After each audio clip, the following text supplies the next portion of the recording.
Exercise 14.3 का प्रश्न 5 जो हमारे पास इस तरह का फिगर है प्रश्न में, यानी M N O P Q R के आकार का बहुभुज है, जिसकी भुजा की लंबाई दिया हुआ है हमारा 2.5 सेंटीमीटर। इसका नाम हम ए रख देते हैं, यानी ए एन की लंबाई 2.5 सेंटीमीटर, और ओ सी इसका नाम रख देते हैं। इसकी दूरी 3 सेंटीमीटर है, ओ सी की दूरी। इसके बाद ओ डी इसका नाम रख देते हैं, इसकी दूरी 2 सेंटीमीटर। आर बी यानी ए बी सी डी, यहाँ से यहाँ तक की भुजा का नाम हमने रख दिया है, ये 2.5 सेंटीमीटर है। अब यहाँ से हम लोग जो जो मालूम है प्रश्न में पहले लिखते हैं, इसके बाद जो नहीं मालूम है उसे निकालते हैं। जैसे हम लोगों को एम ए 2 सेंटीमीटर दिया हुआ है प्रश्न में, तो हम लिखेंगे चूँकि एम ए बराबर 2 सेंटीमीटर। एम बी भी दिया हुआ है, एम बी एम और बी का दूरी एम बी बराबर 4 सेंटीमीटर। इसी तरह एम सी दिया हुआ है 6 सेंटीमीटर। एम डी दिया हुआ है 7 सेंटीमीटर। ये सारे प्रश्न में दिए हुए हैं। एम पी दिया हुआ है 9 सेंटीमीटर। ए एन भी हमें मालूम हो गया है प्रश्न से 2.5 सेंटीमीटर। ओ सी भी हमें मालूम है 3 सेंटीमीटर। बी आर भी मालूम है जो कि 2.5 सेंटीमीटर है। डी क्यू भी मालूम है 2 सेंटीमीटर। ये हमारे प्रश्न से ये इतना मालूम है। अब हम लोग को पी डी नहीं मालूम है, पी और डी नहीं मालूम है। पी डी मालूम करने के लिए हम लोग पी डी बराबर M P minus M D कर देंगे। अब यहाँ समझना है एम पी टोटल है, इसमें से हमने एम पी में से एम डी को घटा दिया, माने यहाँ से यहाँ तक की दूरी को घटा दिया। अब यहाँ से यहाँ तक की दूरी को घटाने के लिए हम लोग को यहाँ 7 आ गए जोड़ने के बाद, तो यहाँ हम 9 माइनस 7 करेंगे, यानी 2 सेंटीमीटर। अब यहाँ देखिए एम ए की दूरी दिया हुआ है 2, और इसी तरह हम यहाँ से यहाँ तक के संख्या को जोड़कर निकाल सकते हैं। ए सी का दूरी भी दिया हुआ है प्रश्न में, तो यहाँ से हम लोग इसी तरह 2 सेंटीमीटर निकाले पी डी का दूरी, इसी तरह पी सी का निकाल लेते हैं।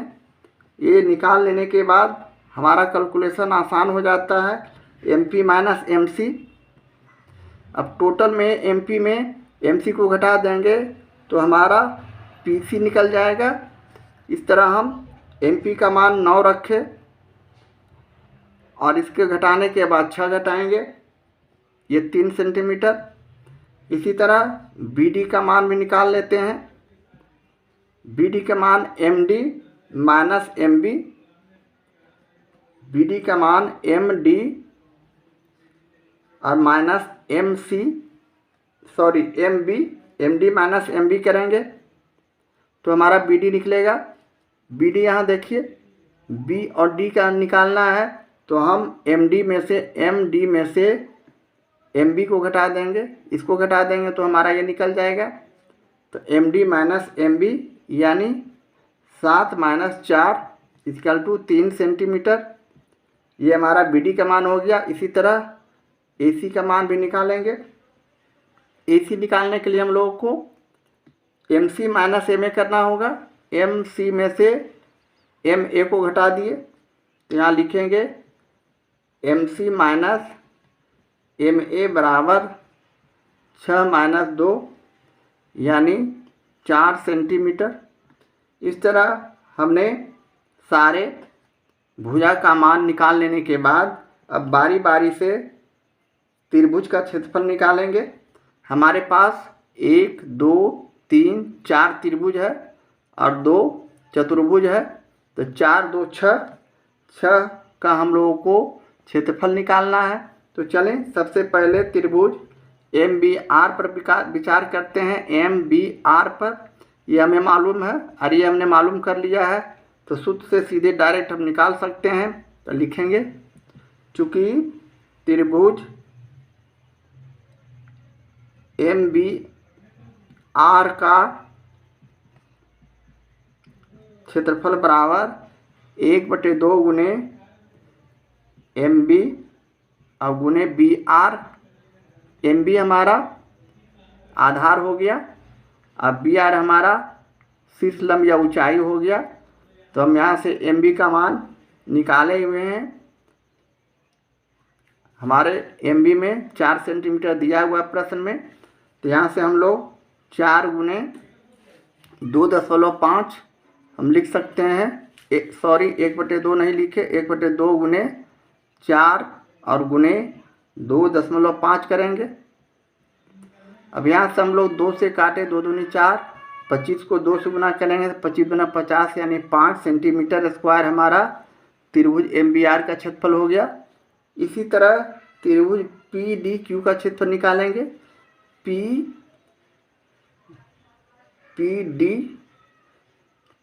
PDQ का क्षेत्रफल हमने इसका निकाल लिया, अब इसका निकाल रहे हैं PDQ का क्षेत्रफल। चूँकि त्रिभुज PDQ का क्षेत्रफल बराबर उसी तरह 1/2 गुने PD और गुने DQ।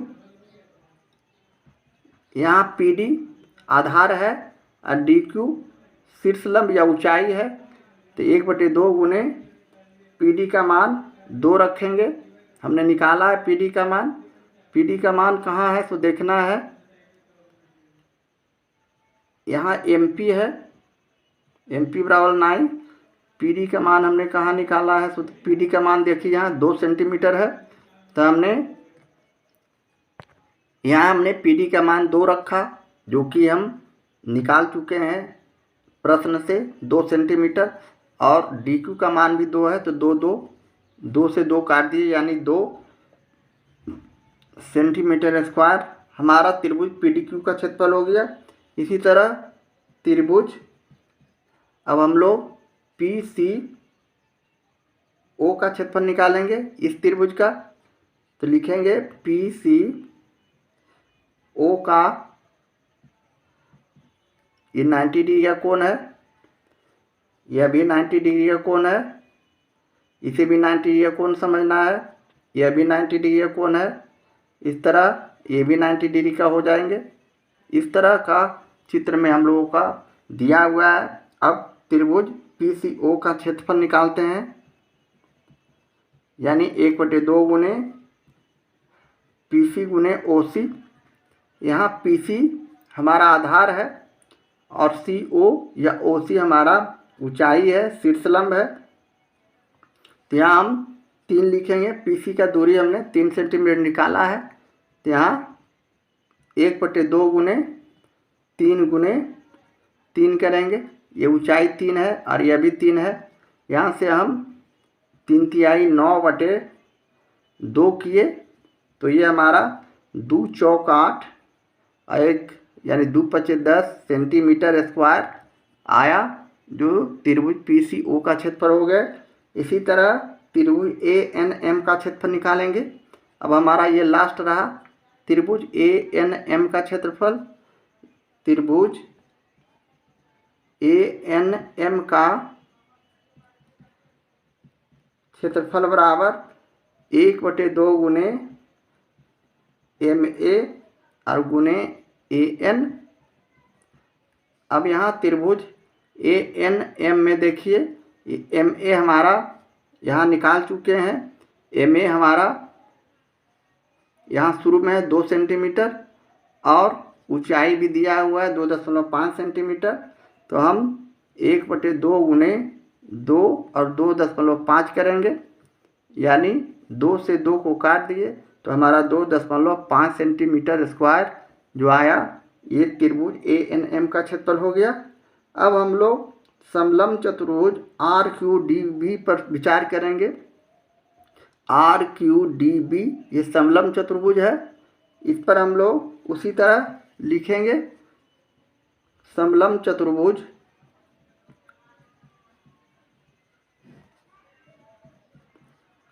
RQDB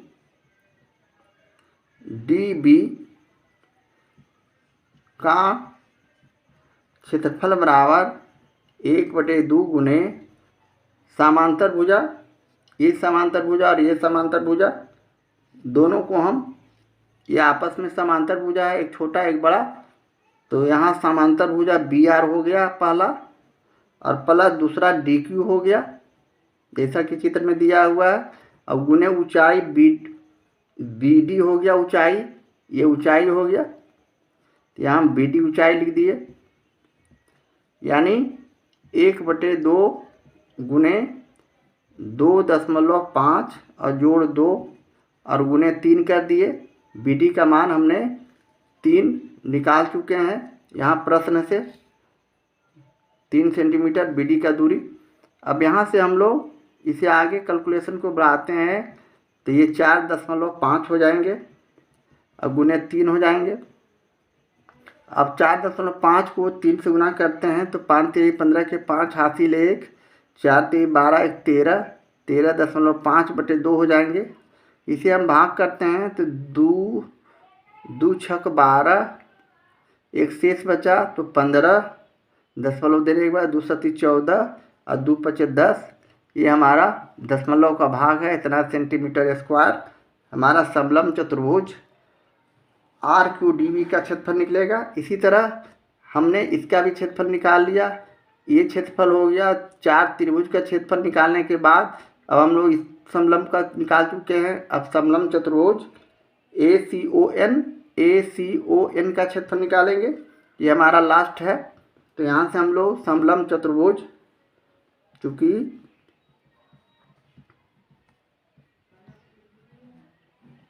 समलंब चतुर्भुज ACON का क्षेत्रफल बराबर 1/2 गुने, उसी तरह दोनों विकर्णों का योगफल, दोनों विकर्ण AN और CO हो गए, AN और CO, यहाँ फिगर में देखें AN और CO ये 2 विकर्ण हो गए, एक बड़ा विकर्ण एक छोटा विकर्ण, दोनों का मान प्रश्न से हमें मालूम है, यानी यहाँ हम लिख देते हैं AN प्लस CO और गुने ऊंचाई हमारे पास AC है, ये AC हो गया। AC हम प्रश्न से निकाल चुके हैं, AC का मान यहाँ 4 सेंटीमीटर है AC का मान, तो इसी का मान हम यहाँ रखेंगे, यानी 1/2 गुने AN का मान 2.5 और प्लस CO का मान 3 और गुने 4। अब हम इसे जोड़ देते हैं, यानी 1/2 गुने 3 2 5 0.5 हो गए और गुने 4, इसे काट दिया 2 से, 2 दूनी 4। अब 5.5 को 2 से गुना करते हैं तो 5 दूनी 10 के 0 हासिल 1, 5 दूनी 10 1 11.0, या इसे हम 11 सिर्फ सेंटीमीटर स्क्वायर भी लिख सकते हैं। अब हम लोग बहुभुज का क्षेत्रफल सभी को जोड़ देंगे तो आ जाएंगे, इसलिए लिखेंगे, इसलिए बहुभुज MNOPQR का क्षेत्रफल बराबर, सभी को जोड़ देंगे शुरू से। 5 है पहला त्रिभुज का, दूसरा का 2 है, तीसरा का 4.5 है, चौथा का 2.5 है, और बहुभुज का क्षेत्रफल, समलंब का क्षेत्रफल 6.75, दूसरे समलंब का 11। और यहाँ से अब हम लोग सभी को जोड़ते हैं तो हमारा कैलकुलेशन कर लिया जाए, या इस तरह लिख लें 5.00, 2.00, 4.50, 2.50, 6.75, 11.00। अब इस सभी को हम प्लस मिलाएंगे, जोड़ेंगे, तो देखें रिजल्ट क्या होता है। 5, 7 यानी 10, 5 5 10 7 17 के साथ हासिल 1, 6 1 7 2 9 4 13 और 2 15 5 20 21 के 1 हासिल 2 2 1 3 यानी 31.75 हमारा जो आया इस बहुभुज का सेंटीमीटर स्क्वायर में आंसर हो गए। इस तरह हम 5वें प्रश्न का सॉल्यूशन कर सकते हैं।